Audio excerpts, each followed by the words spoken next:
علم ایک ایسی عظیم نعمت ہے کہ جس کے ذریعے سے انسانیت میں تمیز آتی ہے۔ علم ایک ایسا قیمتی جوہر ہے کہ جس کے ذریعے سے آدمی بن جاتا ہے، انسان کے اندر ہر چیز کی تمیز پیدا ہو جاتی ہے۔ علم گمراہ لوگوں کو اچھا بنا دیتا ہے، علم بھٹکے ہوئے لوگوں کو سیدھے راستے پر ڈال دیتا ہے، علم بیگانوں کو اپنا بنا لیتا ہے، علم دنیا میں امن و امان کی فضا پیدا کرتا ہے۔ علم کی اہمیت و عظمت، ترغیب و تاکید مذہب اسلام میں جس بلیغ و دل آویز انداز میں پائی جاتی ہے اس کی نظیر اور کہیں نہیں۔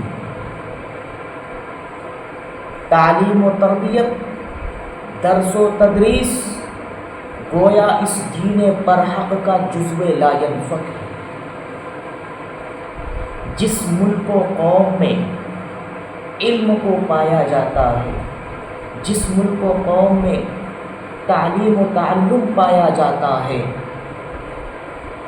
تو پھر وہ ملک و قوم لوگوں پر اور اس کے دلوں پر راج اور حکمران۔ حضرات گرامی، اسلام میں بھی علم کو اہمیت دی گئی ہے۔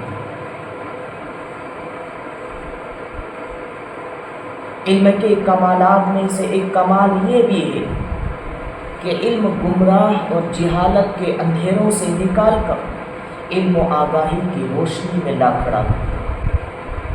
حضرات گرامی، علم کی بہت ہی فضیلت ہے، چنانچہ حدیث کے اندر آتا ہے، ترمذی شریف کی حدیث ہے، الرسول اللہ صلی اللہ علیہ وسلم انہ قلیل العلم خیر من کثیر العبادہ، کہ تھوڑا علم بھی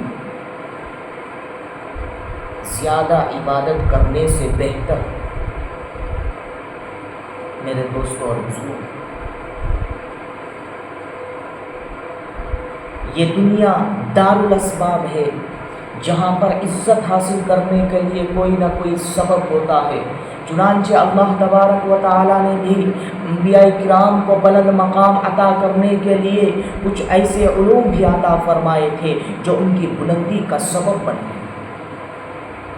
آپ کو معلوم ہوگا کہ اللہ تبارک و تعالیٰ نے فرشتوں کو حکم دیا کہ حضرت آدم علیہ السلام کی تخت کو لے کر پوری دنیا میں لے کر پھرے، تاکہ حضرت آدم علیہ السلام کا بزرگ ہونا معلوم ہو جائے۔ اور پھر یہیں پر بس نہیں ہوتا، بلکہ فرشتوں کو حکم ہو کہ حضرت آدم علیہ السلام کے سامنے سجدہ کریں۔ اس کا سبب کیا ہے؟ اعلان کرتا ہے قرآن کریم، وَعَلَّمَ آدَمَ الْأَسْمَاءَ كُلَّهَا، اللہ فرماتا ہے کہ میں نے حضرت آدم علیہ السلام کو تمام اشیاء، تمام چیزوں کے ناموں کا علم عطا کر دیا۔ تو یہ علم ایسی چیز ہے کہ جو انسان کو زمین سے آسمان تک لے جاتا ہے، نیچے سے بلندی تک لے جاتا ہے۔ یہ علم ایسی اہمیت والی چیز ہے۔ میرے دوستوں اور بزرگوں، ایک مثال کتاب کے اندر اس طرح سے سمجھائی گئی ہے کہ جو عبادت کرنے والا ہوتا ہے، عابد، وہ ایک تیراک کی طرح ہے کہ جو خود تیر کر پار ہو سکتا ہے، دوسروں کو پار نہیں کر سکتا۔ اور ایک علم والے کی مثال ہے کہ وہ ایک جہاز اور کشتی کی طرح ہے کہ جو خود بھی پار ہوتا ہے، اس کنارے سے اس کنارے تک تیر کر چلا جاتا ہے اور دوسرے لوگوں کو بھی تیرا کر لے جاتا ہے، اس کی میہ پار کراتا ہے۔ جس طرح جہاز ہوتا ہے، ایک جہاز میں کتنے لوگ رہتے ہیں؟ ہزاروں لوگ رہتے ہیں۔ جہاز سارے لوگوں کو اس کنارے سے اس کنارے تک لے جا کر چھوڑ دیتے ہیں۔ بالکل علم والے کی مثال اسی طرح ہے کہ خود بھی کامیاب ہوتا ہے اور دوسروں کو بھی کامیاب کرتا ہے۔ حضرات گرامی، علم کی بہت ہی اہمیت ہے۔ چنانچہ جناب محمد رسول اللہ صلی اللہ علیہ وسلم پر جو پہلی وحی نازل ہوئی، اقرا، لفظ اقرا سے پڑھنے سے متعلق وہ وحی نازل ہوئی۔ قرآن کریم کے اندر آتا ہے، اقرأ بسم ربک الذی خلق، خلق الانسان من علق، اقرأ وربک الاکرم الذی علم بالقلم۔ تو گویا کہ قرآن کریم کے اندر اللہ تبارک و تعالی نے سب سے پہلے جو سبق دیا وہ علم سے متعلق سبق، پڑھنے سے متعلق سبق۔ علم ایسی چیز ہے کہ جو کمزور کو طاقتور اور توانا بنا دیتا ہے۔ علم ایسی چیز ہے کہ جو نچلے درجے کے انسان کو فرش سے لے کر عرش تک پہنچا دیتا ہے۔ آپ کو معلوم ہوگا کہ جب آپ صلی اللہ علیہ وسلم کو نبوت کے عظیم منصب سے نوازا گیا تو اس وقت عرب کا کیا ماحول تھا؟ اس وقت عرب کی حالت کیا تھی؟ اس وقت عرب کی حالت یہ تھی کہ سب کے سب جہلا تھے، قتل و غارت گری کا بازار گرم تھا، زنا عام تھا، شراب عام تھی، جوا عام تھا، چوری ڈکیتی عام تھی، شرک و بت پرستی عام تھا۔ گویا کہ یہ ساری چیزیں بالکل عام تھیں۔ ایسے خطرناک اور پرخطر دور میں آپ صلی اللہ علیہ وسلم نے لوگوں کی ایسی تعلیم اور تربیت اور لوگوں کو زندگی گزارنے کے ایسے اصول سکھائے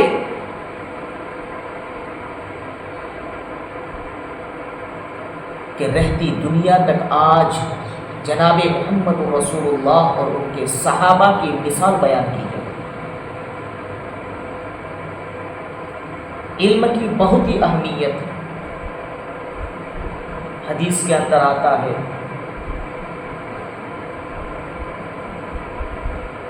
آپ صلی اللہ علیہ وسلم نے ارشاد فرمایا کہ علماء انبیاء کے وارث ہیں، العلماء ورثۃ الانبیاء، علماء انبیاء کے وارث ہیں کہ علم کا حاصل کرنا ہر مسلمان مرد اور عورت پر فرض ہے۔ ایک حدیث کے اندر آتا ہے، اللہ کے نبی صلی اللہ علیہ وسلم نے ارشاد فرمایا کہ جب کوئی طالب علم حاصل کرنے کے لیے کسی عالم کے پاس جاتا ہے تو پھر اس طالب علم کو ہر قدم پر 1 سال کی عبادت کا ثواب دیا جاتا ہے، اور ہر قدم پر ایک قدم پر جنت میں درجہ بلند کر دیا جائے۔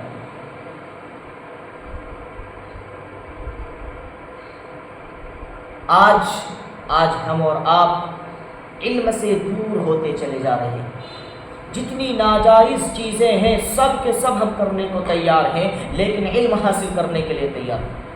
افسوس کا مقام، احادیث مبارکہ علم کی فضیلت سے بالکل بھری۔ حدیث کے اندر آتا ہے، ما من خارج خرج من بیتہ فی طلب العلم الا وضعت له الملائکۃ اجنحتها رضا بما يصنع حتى يرجع۔ حدیث کے اندر آتا ہے، اللہ کے نبی صلی اللہ علیہ وسلم نے ارشاد فرمایا کہ جو علم حاصل کرنے کے لیے اپنے گھر سے نکلتا ہے، الا وضعت له الملائکہ، فرشتے اس کے قدموں تلے پر بچھاتے ہیں۔ کب تک؟ یہاں تک کہ وہ طالب علم لوٹ کر واپس آ جائے۔ افسوس کا مقام یہ ہو رہا ہے کہ آج ہماری نئی نسل نوجوان نسل بالکل علم سے دور ہوتی جا رہی ہے۔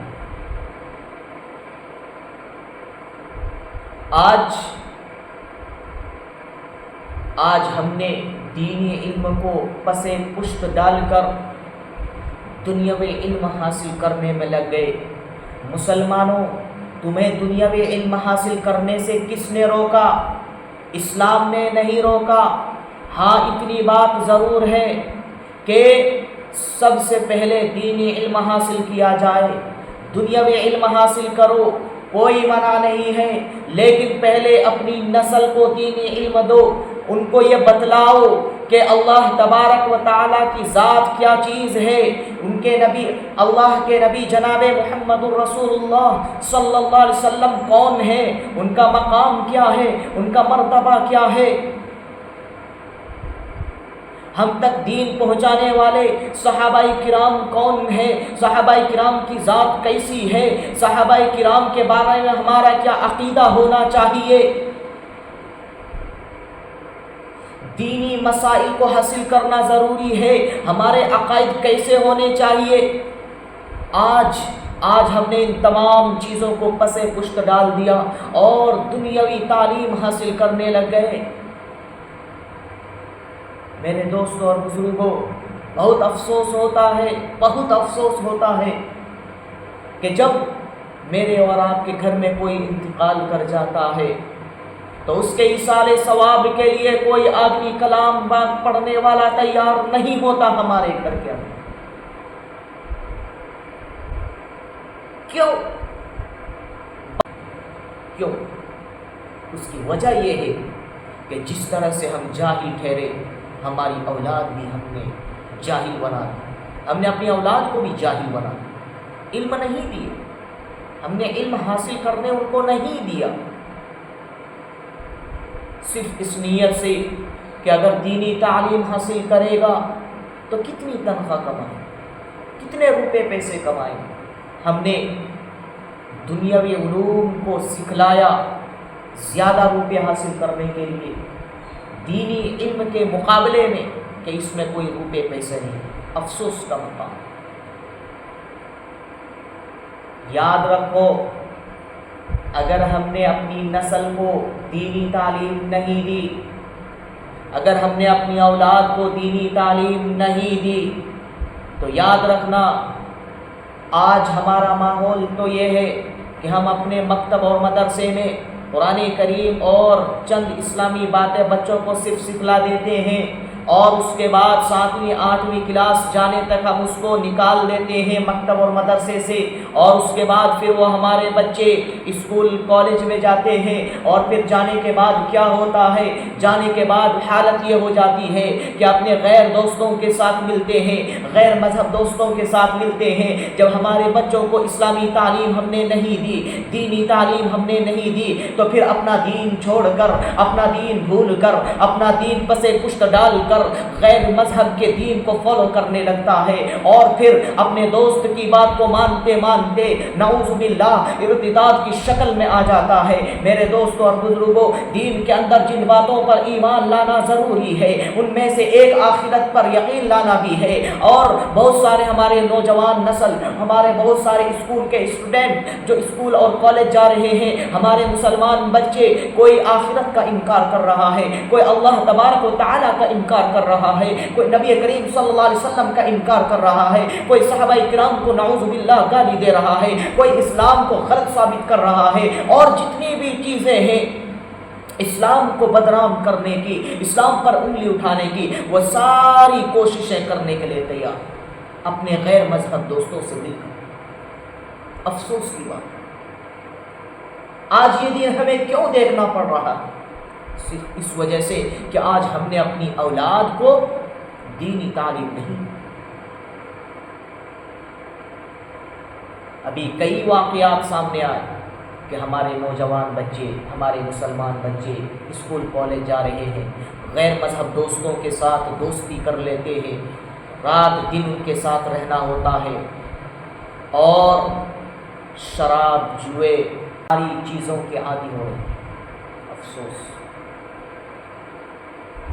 اور اسی طرح اپنے دین کو غلط ثابت کرتے کرتے دوسرے کے دین کو قبول کرنے کے لیے تیار ہو جاتا ہے، اور نعوذ باللہ جو عقائد ہمارے لیے ضروری ہے، جن عقائد پر ایمان رکھنا، جن باتوں پر ایمان رکھنا ضروری ہے، آہستہ آہستہ ان باتوں کا انکار کرتے رہتے ہیں، اور پھر آخر میں یہ ہوتا ہے کہ پھر نعوذ باللہ اسلام پر حملہ کرتا ہے اور نبی کریم صلی اللہ علیہ وسلم کی شان میں گستاخی کرتا ہے اور صحابہ کرام کو نعوذ باللہ گالی گلوچ دیتا ہے۔ اس کا ذمہ دار کون ہے؟ اس کا ذمہ دار میں اور آپ حضرات۔ کیوں؟ اس لیے کہ ہم نے اپنی اولاد کو دینی تعلیم نہیں دی، جس کی وجہ سے آج پورے معاشرے کے اندر ہماری نوجوان نسل بگڑتی جا رہی ہے۔ اس لیے ضرورت ہے اس بات کی کہ ہم اپنی نوجوان نسل کو، اپنی اولاد کو دینی تعلیم دیں اور تربیت صحیح سیکھیں۔ آج اگر ہم دینی تعلیم اپنے بچوں کو نہیں دیں گے تو یاد رکھیے یہی اولاد جن کو ہم دنیاوی تعلیم دے رہے ہیں اور دینی تعلیم نہیں دے رہے ہیں، کل جا کر یہی اولاد ہمارے حق میں، اسلام کے حق میں، ماں باپ کے حق میں گستاخی کرے۔